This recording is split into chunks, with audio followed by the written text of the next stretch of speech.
مساء الخير عليكم. النهاردة يمكن يكون ثالث أو رابع يوم رمضان على حسب احنا بدأنا امتى الرحلة معاكم. خلونا نعمل ريكاب سريع كده، احنا غطينا ايه الحلقة اللي فاتت علشان لو الناس لسه بتتابعنا لأول مرة. ففي الحلقة اللي فاتت اتكلمنا على ايه الفرق بين كلمة الإحساس، المشاعر والحالة، وعرفنا ان الإحساس هي مجرد جمع معلومات من الأحداث اللي بتحصل حوالينا الخارجية.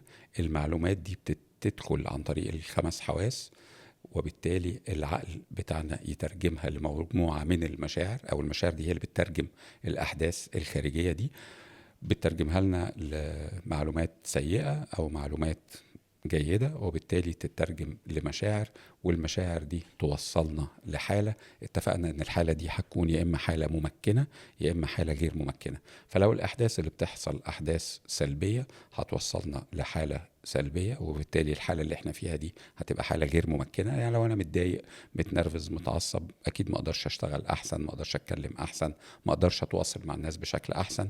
لكن لو حالتي جيدة هقدر اتعامل مع الناس بشكل احسن، اقدر افكر بشكل احسن، اقدر انتج بشكل احسن، اقدر اعمل برنامج ده بشكل احسن، وهكذا. وده هيوصلنا لمعلومة مهمة جدا جدا جدا، بتهدم مجموعة من المعتقدات البالية في ان المشاعر سلبية.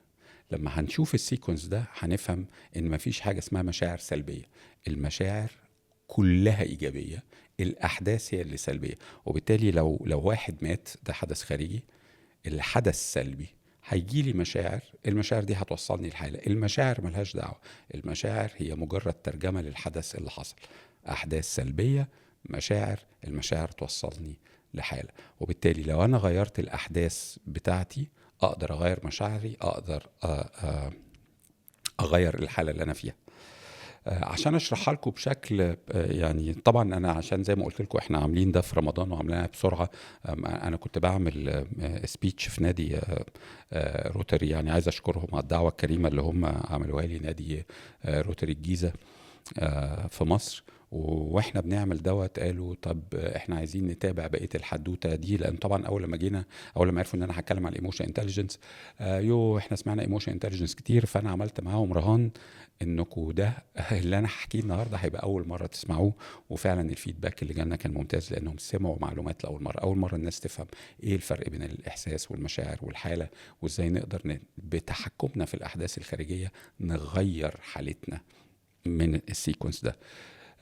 فالنهاردة هنكمل بقية الحاجات دي بعد لما فهمنا الثلاث فوارق دول، لأن في حاجات تانية مهمة لازم نفهمها قبل ما ندخل في معنى إيه الخوف وإيه الغضب وإيه القلق وإيه كل الليلة دي. بقى إن شاء الله نبدأ نترجمهم من بكرة، بس النهاردة هنكمل البيزكس بتاعتنا أو الأساسيات.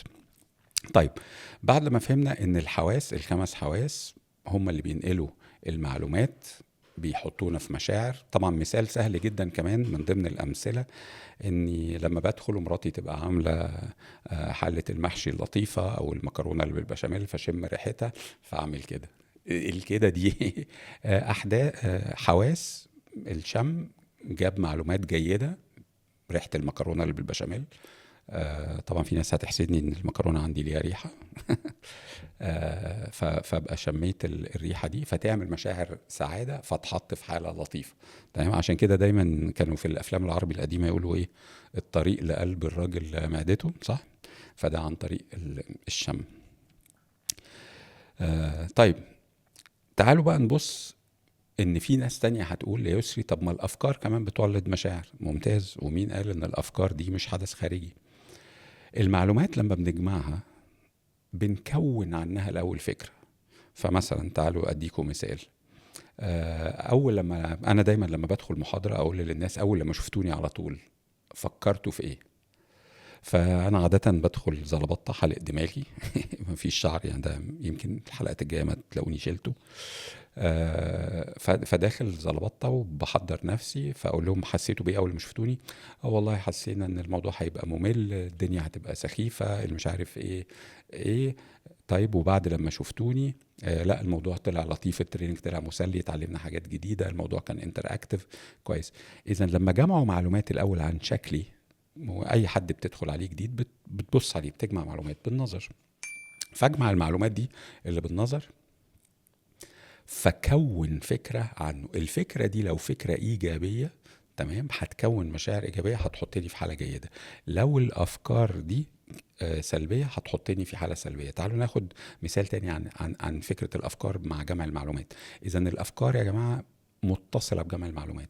الحواس هتجمع معلومات، المعلومات دي لما نحطها على بعضها جوه فكرة، الفكرة دي لو هي فكرة إيجابية هتولد عندي نوع من أنواع المشاعر، لو هي فكرة سلبية هتكون عندي نوع تاني مختلف من المشاعر، وكل واحد هيحطني في حالة مختلفة. إذا الأفكار بتيجي من هنا، من تحليلنا لجمع المعلومات.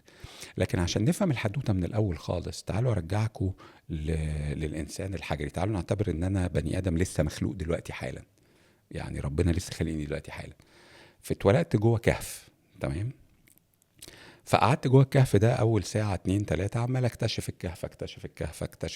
الكهف. بعد لما اكتشفته وفات 3 4 ساعات هشعر بايه؟ بالجوع. وتعالوا نفترض ان انا معايا مجموعه تانية من الناس جوه هذا الكهف. طيب بعد لما جوعنا هنخرج من الكهف، تفتكروا واحنا خارجين من الكهف هنخرج خايفين ولا هنخرج مش خايفين؟ هنخرج مش خايفين، لان ما عندناش اي تجارب سابقه بالخوف، ما نعرفش يعني ايه خوف اصلا. انا لسه مولود دلوقتي وبالتالي ما عنديش اي تجربه مع الخوف. طيب خرجنا فلقينا ديناصور قاعد نايم بره. فصديقي حسين لانه نوزي اخر حاجه هيدخل يلمس الديناصور ده. هيقوم الديناصور عامل ايه؟ واكله. لما الديناصور هياكله قدامنا، احنا هنعمل ايه؟ بقيه القبيله هتجري جوه الكهف، هتجري تستخبى تاني، لان احنا ما نعرفش غيره، فهنجري نستخبى جوه الكهف. طيب احنا مستخبيين جوه الكهف، الديناصور واقف بره، بس احنا لسه جعانين. تاني مره هنخرج ازاي؟ اذا المعلومات اللي احنا جمعناها عن الحدث اللي حصل، الحدث السلبي اللي حصل، كون عندنا مشاعر للخوف. مشاعر الخوف دي هنتعامل معاها ازاي؟ لما تاني مرة هنخرج، ما احنا مضطرين نخرج لان لسه جعانين، هنبدأ نتسحب.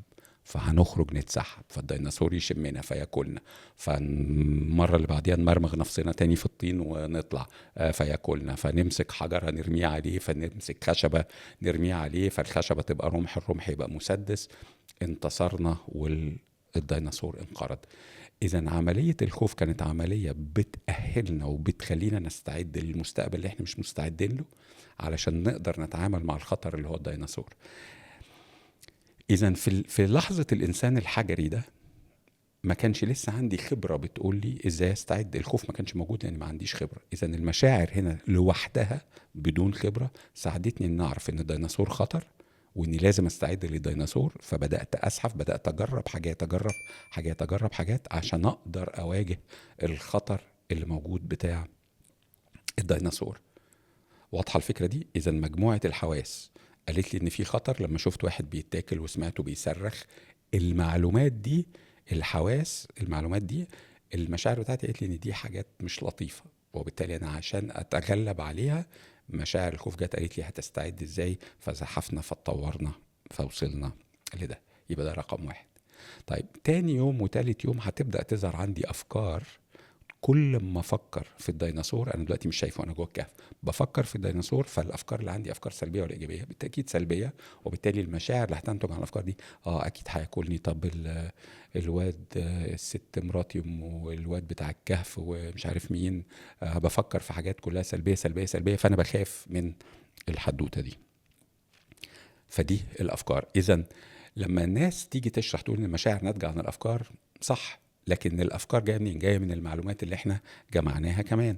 وبالتالي المعلومات اللي احنا جمعناها على حسب تفسيرنا ليها هنقدر نتعامل. المشاعر اللي هتتولد على حسب التفسير ده، هو تفسير ايجابي ولا سلبي. اديكم مثال تاني عشان يبقى الموضوع مفهوم. في ناس بتشوف كلاب، اول ما تشوف الكلب تطبطب عليه، حبيبي مش عارف ايه. المعلومات اللي جمعتها عن ان ده كلب وخطر وكل حاجات، هي مترجماها انها ما بتخافش من الكلب، وبالتالي الحاله بتاعتها مستقره، لان المشاعر اللي جات لها مطمئنه لان الكائن ده ما بيعملش حاجه. في حين انا اعرف حد قريبي مش هفضحه دلوقتي، لما بيشوف كلب معدي من على بعد 7000 سنه بيصرخ ويصوت ويجري ويجري في الشارع. ليه؟ نفس المعلومه، لكن البرسبشن او التصور الذهني للحيوان ده انه، او للكائن ده، انه هياكله ويقطعه ويفرتكه، وبالتالي رد الفعل رد عنيف. اذا الافكار بتأثر على مشاعرنا، لكنها ده لا ينفي ان الحواس جمعت معلومات سواء بقى عن السمع، الشم، الشوف، كل الخمس حواس بتاعتنا. الإحساس لما تلمس حاجة حلوة أو ناعمة versus حاجة خشنة، فتولد عندك مشاعر تخليك تاخد موقف مختلف. طيب يبقى احنا كده في الحلقتين الأولانيين، او يعني في الحلقتين اللي انا مسميهم البيزكس اللي هما التانية والتالتة دي، فهمنا الحدوتة بتاعت المشاعر دي شغالة ازاي. فهمنا ان الحواس بتاعتنا بتجمع معلومات، لو الانسان عنده نوع من انواع الخبرة هيبدأ يكون افكار، الافكار دي هتكون عنده مشاعر، المشاعر هتحطه في حالة يقدر ياخد بيها اكشن، او العكس، لو دي تجربة لأول مرة الإنسان بيعدي بيها فما كانش لسه عنده خبرة يفكر فيها أصلا، فالمعلومات اللي هتيجي، المشاعر ساعتها هتعلمه يعمل إيه، وبالتالي يتحط في حالة يشتغل بيها. تعالوا ناخد مثال النهاردة بما أني لسه عندي أربع دقايق على نوع من أنواع المشاعر اللي كلنا بنصاب بيه وكلنا مش فاهمينه. فكم واحد فيكم بيزهق؟ كم واحد فيكم بيشعر بالملل؟ وكل الناس تقول الزهق الزهق الزهق الزهق. فاحنا في الرحله بتاعت صحيح انا نسيت اقول لكم على حاجه مهمه. لان انا جمعت دول، خلوني نحط نظاره الكتاب عشان افتكرهم. لان المشاعر كتيره والاحاسيس كتيره والالفاظ كتيره والناس هتقعد تتلخبط من الاحاسيس، وده انا قسمتهم في 12 كاتيجوري بياخد رينج كبير منهم. ولان زي ما قلت لكم الناس بتستخدم كلمه احساس على كلمه مشاعر ملخبطين. يعني ممكن واحد مثلا ممكن يقول ايه انا فرحان، واحد تاني ممكن يقول انا سعيد. لغويا الفرحه مشاعر والسعاده حاله، لكن مش كل الناس فاهمه لغه عربيه، ومش كل الناس لازم يعني مش هنطالب الناس انها تعبر عن مشاعرها باللغه العربيه، وبالتالي من حق ان الفرحان يقول انه سعيد، والسعيد يقول انه فرحان او طاير من الفرح، زي ما هو عايز، عبروا زي ما انتوا عايزين. لكن انتوا هتعرفوا الفرق ازاي. المشاعر مدتها قصيره جدا وقويه جدا، فلما تلاقوا واحد بيتنطط حتى لو بيقول انه سعيد فاعرفوا ان دي مشاعر. طيب لو واحد قال انه سعيد وقعد ساعه انا النهارده سعيد، انا بقالي 3-4 ساعات سعيد، فاحنا بقينا عارفين ان دي ان ده حاله، هو حالته انه سعيد وطويل.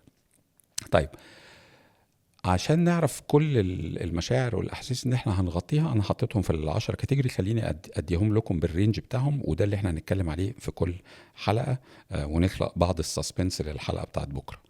فمثلا اول نوع عندنا هنتكلم عنه هو زي ما اتفقنا الملل. الناس ممكن تسميه ملل، ناس ممكن تسميه الزهق، ناس ممكن تسميه الرتابة. كل دي ألفاظ، طبعا في ألفاظ منها ألفاظ بتتكلم عن المشاعر، فلما أقول ملل دي مشاعر، لكن لما أقول رتابة فالرتابة ده إحساس، فمشاعر الملل توصلني لإحساس لحالة الرتابة.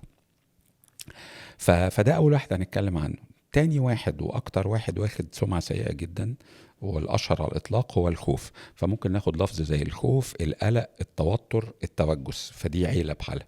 ممكن نتكلم عن الغضب والحنق والاستياء برضو كعيلة مع بعضها. وعندي شوية مفاجآت عظيمة الناس دايما بقول لهم في الغضب عندي ليك خبر كويس وخبر وحش. بعد كده هنتكلم عن الإحباط برضو بالعيلة بتاعته، فعندنا الإحباط، اليأس، العجز وإلخ. بعد كده عندنا الانوردينس اللي هو عدم الاستحقاق، الدونية، قلة الثقة، كل ده بما فيهم بقى شوية ألفاظ تانية الناس بتتكلم عليها، زي مثلا لما واحد يجي يقول أنا عندي الامبوستر سندروم والكلام ده، فده برضو داخل معانا في العيلة دي. بعد كده عندنا الحزن والألم والأسى، فمجموعة الحزن كلها على بعضها. بعد كده هنتكلم عن الوحدة، وهنفرق بين الوحدة وبين ان الواحد يبقى عايز بيسموها ايه انه يقعد لوحده، يعني او اخد 2-3 اقعد لوحدي. بعد كده هنتكلم كمان عن لما الانسان يقول خيبة الظن وخيبة الامل والخذلان، فدي برضو مجموعة هنتكلم عليها ايه اللي بتحصل وايه معناها. الندم، تأنيب الضمير، برضو دي عيلة. التوتر، الضغط، مرض العصر، وهنتكلم في التوتر والضغط والاسترس وكل الكلام ده، وهتعرفوا ادوات. زي ما بقول لكم، لو ما اشتغلتش في نفس اللحظه اللي انا بقول لكم فيها لما تعمل كده هيحصل كده، اكتبوا في الكومنت كاد كبيره قوي. بعد كده هنتكلم بقى، يعني هنحاول نختم ختام لطيف بالحب والسعادة، وهنعرف معنى الحب ايه كمشاعر، ومعنى السعادة ايه كمشاعر، لان الناس كتيرة تعتقد ان هي عارفة ده. وبالمناسبة دي خلونا نختم ده بان احنا نقول ايه هو الحب. فاكتبوا لي معنى الحب ايه في كلمة واحدة في الكومنتس. انا خلصت الربع ساعة بتاعت النهاردة. فانا بكرة ان شاء الله هنتكلم على الزهق او الملل، واشوفكم بكره على خير علشان التيم ما يزعلش وببقى وسط الكل وقت. بكره ان شاء الله نتكلم على الملل. شكرا جزيلا.